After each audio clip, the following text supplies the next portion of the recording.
अमित शाह ने फिल्मी सितारों की चमक से 5 राज्यों में बढ़ाई भाजपा की धमक।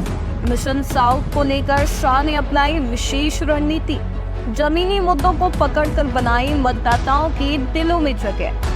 केंद्रीय मंत्री अमित शाह हमेशा ही अपनी रणनीति और कामयाबी के लिए चर्चित रहे हैं। भारतीय जनता पार्टी के पिछले 10 वर्ष में देश भर में तेजी से हुए फैलाव और विजयश्री की पताका लहराने में अमित शाह की रणनीति एवं दिन रात की कड़ी मेहनत का महत्वपूर्ण योगदान है।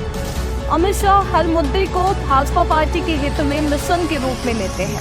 वर्ष 2017 में अमित शाह ने पार्टी नेताओं को दक्षिण मिशन का खाका दिया, जिसका उद्देश्य 5 राज्यों आंध्र प्रदेश, तेलंगाना, तमिलनाडु और केरल, कर्नाटक में अस्थिर राजनीतिक स्थिति और संभावित पुनर्गठन का लाभ उठाना था, जिसके तहत पिछले कुछ वर्षों में एक मजबूत आरएसएस नेटवर्क बनाया गया है जो तेजी से आगे बढ़ रहा है और भविष्य में भाजपा को आगे बढ़ाने के लिए स्वाभाविक मंच बनेगा। इस मिशन के तहत अमित शाह ने खास रणनीति बनाई, जिसमें अन्य दलों के स्थापित नेताओं को अपनी पार्टी में लाना, दूसरे राज्यों से पार्टी के कुछ नेताओं को लाना, लोकप्रिय फिल्मी सितारों को भाजपा में शामिल करना है। केरल में बनाई हिंदू व ईसाई मतदाताओं को लुभाने की योजना। केरल राज्य में 26% मुस्लिम है और 18% ईसाई मतदाता है, जो पिछले 2 लोकसभा चुनावों के नतीजों को निर्धारित करने में महत्वपूर्ण साबित हुए हैं, जिसे लेकर अमित शाह ने हिंदुओं और ईसाइयों को लुभाने में पहला कदम उठाने की कोशिश की है, जिसके तहत वर्ष 2015 में रिचर्ड हे भाजपा में शामिल हो गए और उन्हें 16वीं लोकसभा में एंग्लो इंडियन समुदाय का प्रतिनिधित्व करने वाले 2 नियुक्त सदस्यों में से एक के रूप में नियुक्त किया गया। वर्ष 2016 में मलयालम सुपरस्टार सुरेश गोपी को राज्यसभा के लिए नामांकित किया गया था और वह उसी वर्ष बाद में भाजपा में शामिल हो गए। वर्ष 2017 में नौकरशाह से नेता बने केजे अल्फोंस केंद्रीय मंत्री बनने वाले केरल से पहले भाजपा नेता बने। मई 2017 में प्रदेश भाजपा प्रवक्ता जॉर्ज कुरियन को राष्ट्रीय अल्पसंख्यक आयोग का उपाध्यक्ष बनाया गया। लोकसभा के साथ साथ विधानसभा चुनावों में पार्टी को बड़ी बढ़त दिलाने के लिए ऐसा किया गया। इससे निश्चित रूप से भाजपा को लाभ मिलेगा। अप्रैल 2023 में दिग्गज कांग्रेस नेता ए.के. एंटनी के बेटे अनिल के एंटनी भाजपा में शामिल हो गए। अनिल के एंटनी पठानमथिट्टा लोकसभा क्षेत्र से चुनाव लड़ रहे हैं। फरवरी 2024 में केरल की पीसी जॉर्ज ने लोकसभा चुनाव से पहले अपनी पार्टी का भाजपा में विलय कर दिया। इन दोनों कारणों से प्रदेश में भाजपा मजबूत हुई है। इन दोनों सफलताओं के पीछे अमित शाह की विशेष रणनीति रही है। शाह की रणनीति से तेलंगाना में भी पार्टी को मिल रही है बढ़त। हाल के वर्षों में तेलंगाना में भाजपा का उदय उल्लेखनीय रहा है।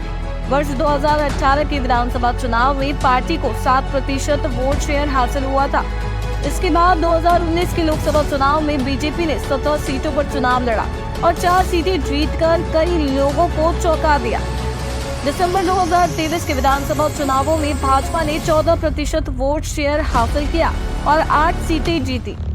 लोकसभा चुनावों के लिए अमित शाह ने राज्य में उम्मीदवारों की घोषणा करके एक रणनीति बनाई, जिससे उन्हें विकास कार्यों, कल्याणकारी योजनाओं और पीएम नरेंद्र मोदी की स्वच्छ छवि पर प्राथमिक ध्यान देने के साथ प्रचार के लिए पर्याप्त समय मिल सके।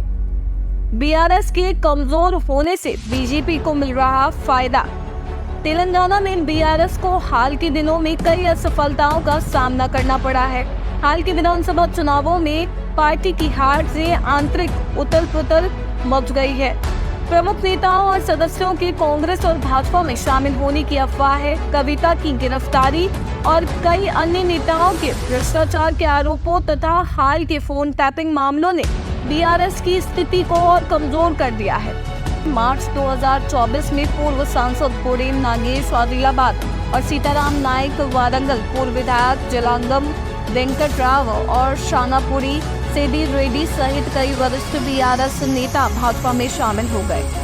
तमिलनाडु में अमित शाह ने द्रमुक व अनाद्रमुक विरोधी मतदाताओं को साधने बनाई गठबंधन की विशेष रणनीति।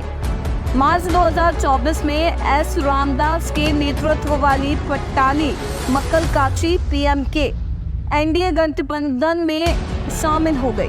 आगामी लोकसभा चुनाव में बीजेपी ने पीएमके को 10 सीटें दी है। टीटीवी दिनाकरन के नेतृत्व वाली एनडीए गठबंधन सहयोगी अम्मा मक्कल मुनेत्र कंजगम तमिलनाडु में भाजपा के साथ सीट बंटवारे के समझौते के तहत 2 लोकसभा सीटों पर चुनाव लड़ रही है। फरवरी 2024 में पूर्व अन्ना द्रमुक नेता ओ पन्नीरसेल्वम ने लोकसभा चुनाव के लिए भारतीय जनता पार्टी को अपना समर्थन दोहराया।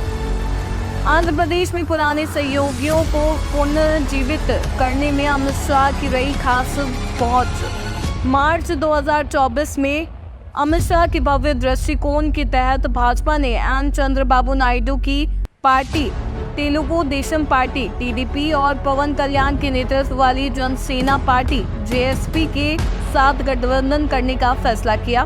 साथ ही भाजपा ने 6 लोकसभा और 10 विधानसभा सीटों पर चुनाव लड़ने का फैसला किया, जबकि टीडीपी 17 संसदीय और 144 राज्य सीटों पर चुनाव लड़ेगी। साथ ही अमित शाह ने जेडीएस के साथ गठबंधन करने का फैसला किया।